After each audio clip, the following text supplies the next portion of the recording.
Today we're working on intermolecular forces, and we've come a really long ways to get to the point that we're going to be able to actually talk about two molecules sticking together, or two molecules and the things that are happening inter or between them. So just to give you a quick big picture refresher, in chapter 1 we defined matter, and chemistry is the study of matter, and we said there were two broad categories for matter: mixtures and pure substances. Within pure substances, we had two more categories. We have elements, so that would be like a hydrogen atom or an oxygen atom, and we learned about those in chapter 2 and chapter 9. And then we just finished up a big chapter, chapter 3, where we looked at compounds. We looked at two different types of compounds. We looked at molecular compounds, like water here. This is H2O, where electrons are shared.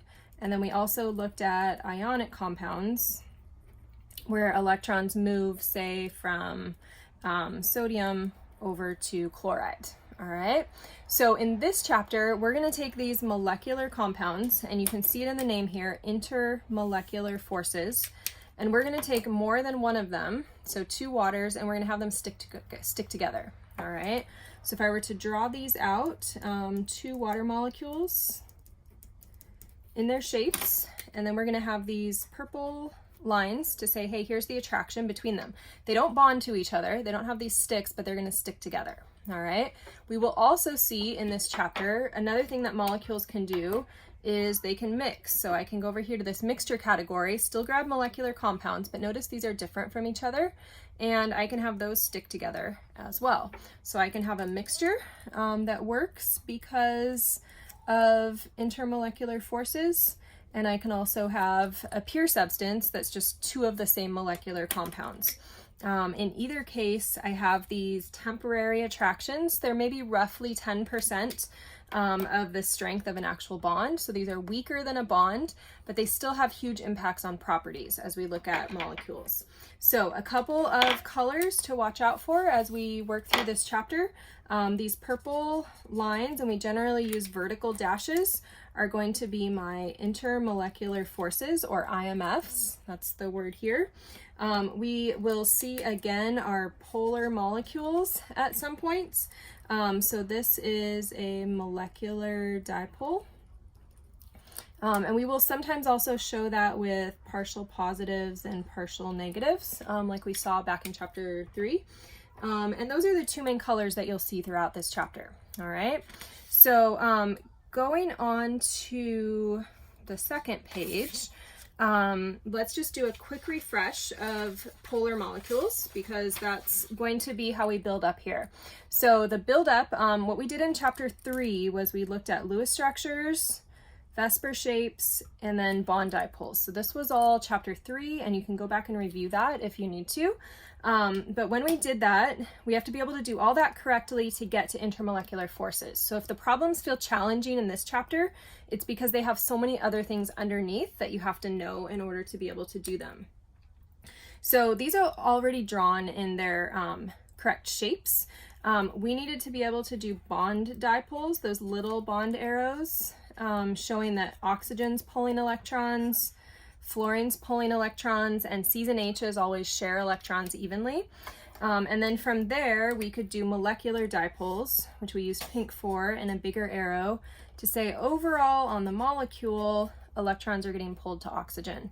Overall on the molecule, electrons are getting pulled towards fluorine. And overall on the molecule, electrons are shared evenly. So when we take these and we bring them here into chapter 4 to look at intermolecular forces, we're going to see some pictures that are a little bit bigger than last chapter even. So here's an example of two water molecules that are hydrogen bonding to each other.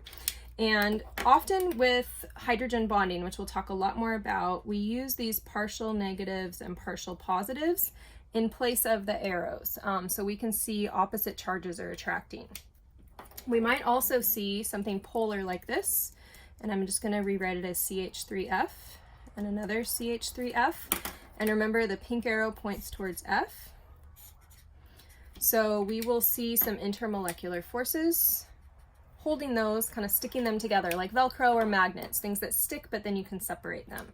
And then over here, I don't have any specific orientation, right? Because there's no pink arrows. So this would be just kind of a CH4 that randomly bumps into a CH4. Like if you bump into a stranger at the store and you say hi, you have this quick connection, but this connection is going to be relatively the weakest connection compared to over here. This would be like me and a family member, an immediate family member, where you have the strongest connection, and this is kind of a middle connection. And so what we're going to see in this chapter is first how to identify and draw these attractions, and then second how those impact physical properties, and we will see that in this chapter and ones to come. By physical properties, I mean things like melting and boiling point. So here, these water molecules stick together really well.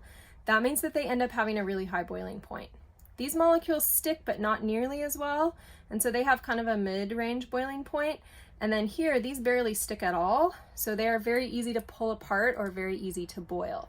So that's kind of a big picture of where we're headed in this chapter. And then finally, I just want to give you an example of where we see these intermolecular forces out in nature. They are all over the place. They're not hard to find at all.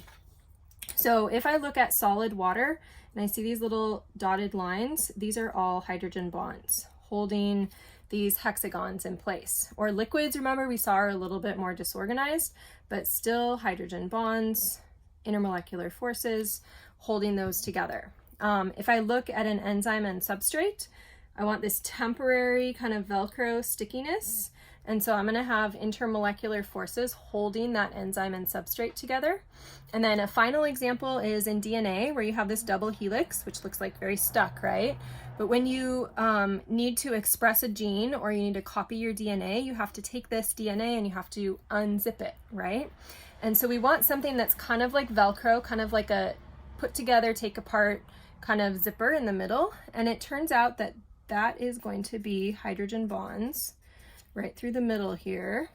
And so what's holding all of these base pairs together, everything here, those are all hydrogen bonds. And that is a type of intermolecular force that we'll see, and we'll be able to label this and say, hey, there's a partial positive and there's a partial negative, and those are held together, but they could be pulled apart like Velcro or a zipper and then put back together just like Velcro or a zipper.